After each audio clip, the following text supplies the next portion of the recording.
Cyber city के रविनगर में एक गाय दुर्घटना का शिकार हो गई, जिसके चलते गाय परलोक सिधार गई।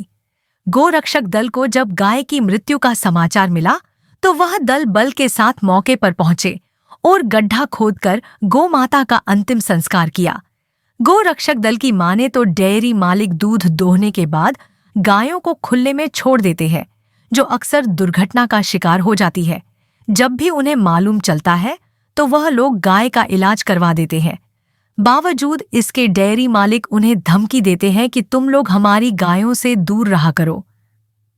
गोरक्षकों की माने तो जब तक गाय माता को राष्ट्र माता का दर्जा नहीं मिलेगा, तब तक गायों की यूं ही दुर्गति होती रहेगी। जब भी किसी गाय के मृत होने की जानकारी मिलती है तो गोरक्षक पहुंच जाते हैं, लेकिन उनके पास संसाधन की कमी है। नगर निगम से उन्हें कोई सहयोग नहीं मिलता, जो कि दुखद है। क्या कुछ कारण लग रहे हैं? देखो जी, ये गाय जो है कि ये डेयरी वालों की गाय होती है और यहाँ पे जो है कि कोई बताता नहीं कि किसकी गाय है। अब जो है कि हमारे बच्चे अगर इन गायों को उठाने के लिए अगर कोई रोड पे एक्सीडेंट हो जाता है, कोई और बात हो जाती है, तो हमारे बच्चे इन गायों को इनका इलाज करते हैं, इनको कहीं गौशाला वगैरह में, चिकित्सालय वगैरह में भेजते हैं, तो इनको जो है कि ये डेयरी वाले हमें धमकियाँ देते हैं। तो कहने का मतलब ये है कि इनकी कोई स्थायी व्यवस्था नहीं है, ना हमें कोई एम्बुलेंस ठीक से मिलती, ना कोई जेसीबी इनको मिट्टी देने के लिए मिलती, तो बड़ी समस्या है। अभी हाल ही में महाराष्ट्र में गऊ को राज्य माता का दर्जा दिया गया जी है और जी एक तरफ हरियाणा में तो सबसे ज्यादा गौ रक्षक हैं। बिल्कुल बिल्कुल। तो फिर ऐसे हालात क्यों हैं? देखो ऐसा है जी, गौ माता को जब तक राष्ट्र माता का, राज्य माता का दर्जा जब तक नहीं मिलेगा ना, तब तक हमें लगता है कि गाय की ऐसी हालात होगी। क्योंकि जो डेयरी वाले हैं वो गाय का दूध पी के गायों को छोड़ देते हैं और जो है कि गाय सड़क पे आ जाती है। सड़क पे आ जाती है तो गुड़गांव जैसे शहरों में वो एक्सीडेंट वगैरह का शिकार होती है। तो मतलब गायों को जब तक जो है कि राष्ट्र माता का सम्मान नहीं मिलेगा और गायों को उनका हक नहीं मिलेगा, गोचरान भूमि गायों के लिए नहीं होगी, तब तक जो है कि गायों का निजी समाधान नहीं हो पाएगा। गौ माता को राज्य माता का या राष्ट्र माता का सम्मान मिलना ही चाहिए, यही समाधान है। एक तरफ तो पूजा की जाती है गाय माता की और दूसरी तरफ ऐसे छोड़ा जाता है।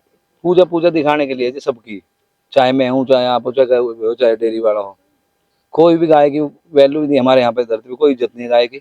आप यहाँ देख रहे हो कितना कूड़ा पड़ा, सारी गाय कूड़ा खा रही है। आपने घूम के भी देखा अभी। ये गाय है, दूध देगी जब तक मालिक के, दूध ना देने के बाद हम हर डेयरी वाले के पास फोन करते हैं, भाई ये गाय किसकी है, कोई अपनी नहीं बताएगा। और किसी दूध देने वाली गाय को चोट होगी और हमारे बच्चे की मान लो चढ़वा देगा हमारी टीम में से कोई, उसे फिर धमकी देते कि तूने हमारी गाय को चढ़वा दी। क्या अभी तक कोई ऐसा आया कि मेरी गाय है जो जिसकी मृत्यु हुई है? नहीं, आप भी खड़े रहो यहाँ पे, शाम तक 2 दिन खड़े रहो, अगर कोई आ जाए मालिक तो मेरी गारंटी है हम उस दिन गौ सेवा करने छोड़ देंगे। कोई नहीं आएगा, कोई मालिक नहीं रहेगा। इसकी उम्मीद क्या करना चाहते हैं कि क्या किस तरह से आपको सहायता मिलनी चाहिए? मेरी तो जी सबसे हाथ जोड़ के रिक्वेस्ट है आपके माध्यम से, निगम से भी, अपने से भी, जेसीबी अवेलेबल करवाए जाए हाथ के हाथ। पूरा दिन बच्चे खड़े रहते हैं, जेसीबी नहीं पहुंचती हमारे निगम से। उससे अच्छा रात को पुलिस का रिस्पॉन्स अच्छा आता है। रात को चाहे 2 बज रहे हो, पुलिस वाले जेसीबी लाके गाय को मिट्टी दिलवाते हैं हमारे साथ मिलकर। पुलिस प्रशासन बहुत अच्छा, निगम भ्रष्ट है जी हमारा बिल्कुल। हम डॉक्टर साहब के पास भी होगा, ज्वाइंट सीपी साहब के पास भी होगा, कमिश्नर साहब के पास, ये जो निगम वाले हैं, उनने हमें डॉक्टर साहब के पास भेजे, सेक्टर 39 में बोला वहां पे मिलेगी जेसीबी। उन्होंने कहा जेसीबी वाले का दूसरे का नंबर दिया किसी और का, फिर एक नरेश है इनमें SI है कोई ठेकेदार, सुपरवाइजर है शायद, वो कभी भेजता ही नहीं है। और बच्चों से, ये छोटे बच्चे, इनसे 1000 रुपए हर गाय दबाने के लेता है वो, जबकि जेसीबी फ्री है निगम में। डॉक्टर से मिले, डॉक्टर कह रहा है हमारे पास 6 जेसीबी, वो कहता है जेसीबी है ही नहीं, मैं किसी और की भेज रहा हूँ, 1000 रुपए लूंगा। नरेश है कोई सुपरवाइजर। क्या समस्या का समाधान लग रहा है? आप क्या प्रशासन? कुछ नहीं होता जी, हम निगम में कितनी बार हुआ है, कोई नहीं सुनता हमारी बिल्कुल भी। जेसीबी का तो मतलब ही नहीं है निगम से आ जाए। ये बच्चे 100 50 रुपए करके, या मान लो आपके मन में भावना होगी गौ माता के लिए, वो दे देगा बेचारा अपने आप, 1000 2000 रुपए जैसे भी जेसीबी वाला लेता है, उसे मिट्टी पैसे देके दी जाती है। रात को फ्री में होती है हमारी सेवा जो होती है।